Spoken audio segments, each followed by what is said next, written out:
Imagina só poder editar os genes dos seus filhos. É isso que a gente vai ver no vídeo de hoje. A genética deu um salto e nesse ano de 2026 ela vai ser uma das grandes tendências no mundo da tecnologia. Vamos conferir melhor no vídeo de hoje, depois da vinheta.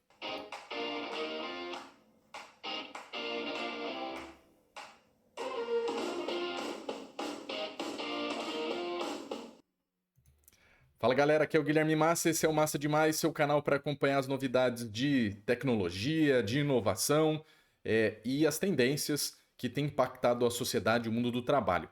E no vídeo de hoje a gente pegou a lista que o MIT faz todo ano das 10 tecnologias mais promissoras daquele ano e separou um recorte que chamou a atenção. A genética está dando um grande salto agora a partir de usos que a gente não imaginava. E eu quero mostrar alguns deles para vocês e, inclusive, fazer algumas reflexões em conjunto aqui. Será que é ético para onde a gente está indo? Vamos comigo.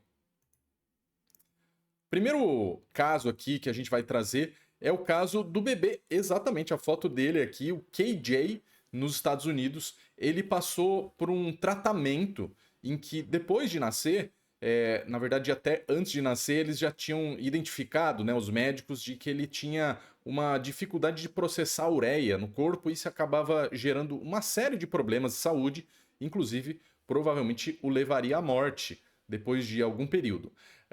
E daí, pensando nisso, os estudiosos conseguiram propor uma espécie de uma injeção de genes que tinham a função de editar os genes do bebê exatamente nessas malformações. Então não ia reconfigurar totalmente o KJ, mas especificamente ia ajustar esses problemas que ele tinha.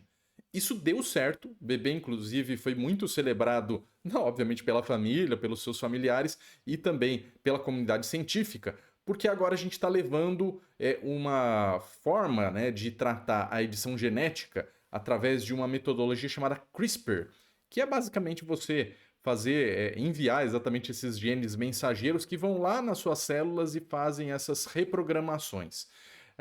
E que isso tem um potencial gigantesco, apesar da tecnologia ainda ser muito incipiente, porque seria, no limite, a gente acabar com os problemas de saúde pré-existentes ali por questão genética. Aqui talvez o grande mistério, né, que a gente convive é uma questão de será que a gente de fato consegue corrigir todos os problemas?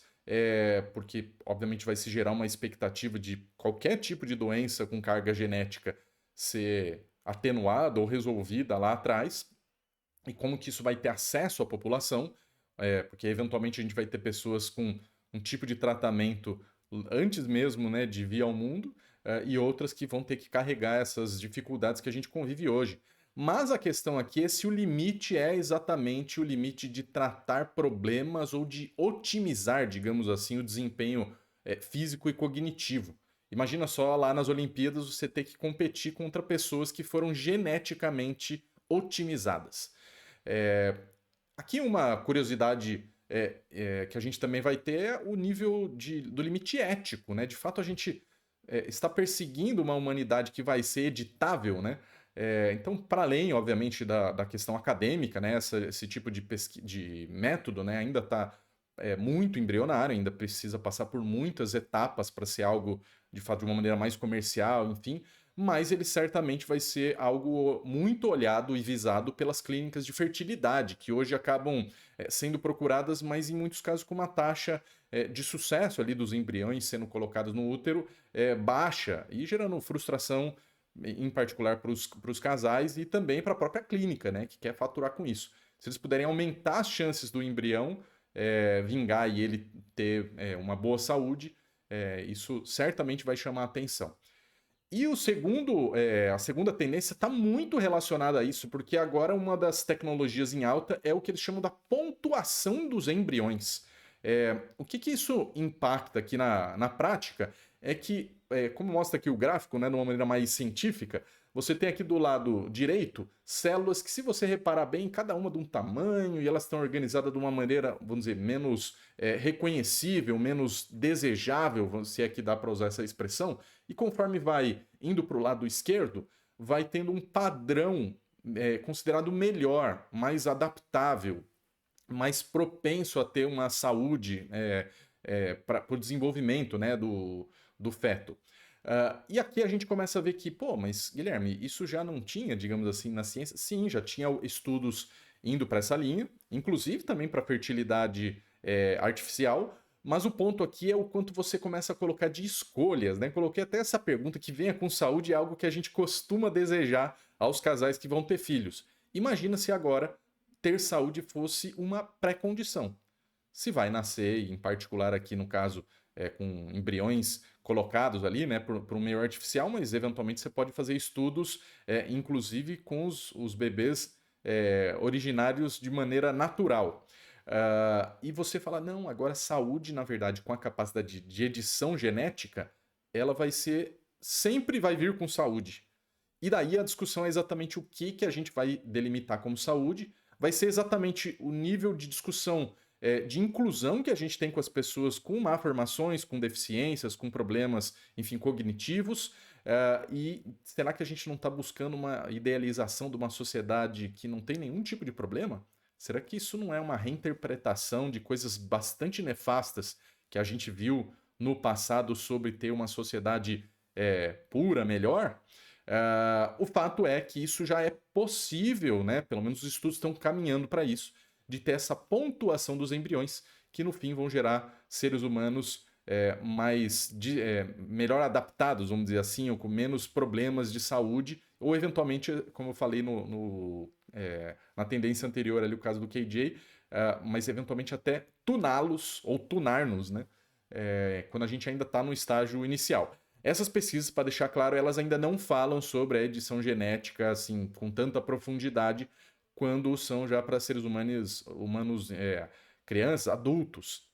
A gente está falando primordialmente lá no início da vida.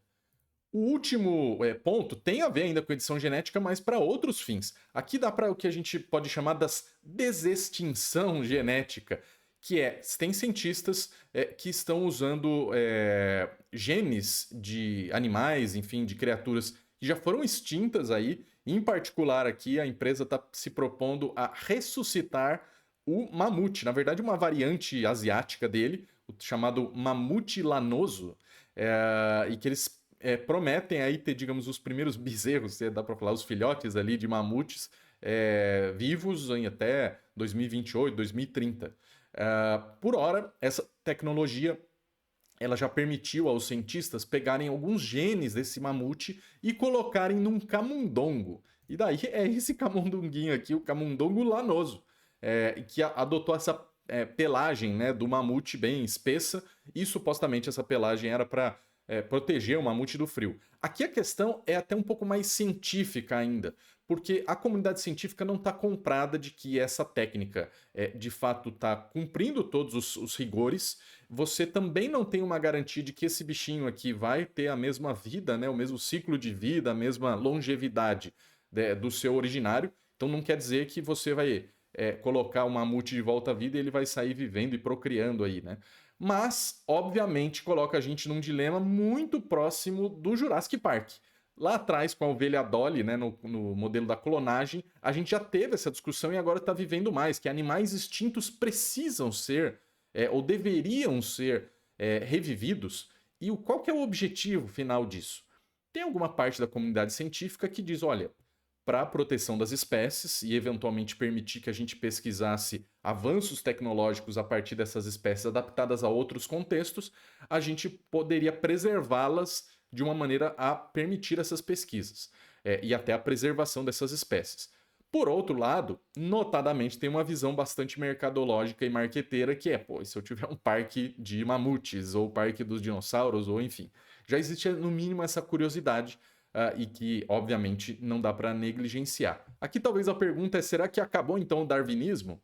O ser humano agora vai ditar que mesmo animais ou plantas, enfim, seres vivos, que possam se extinguir, vão ser preservados e ressuscitados quando o ser humano quiser?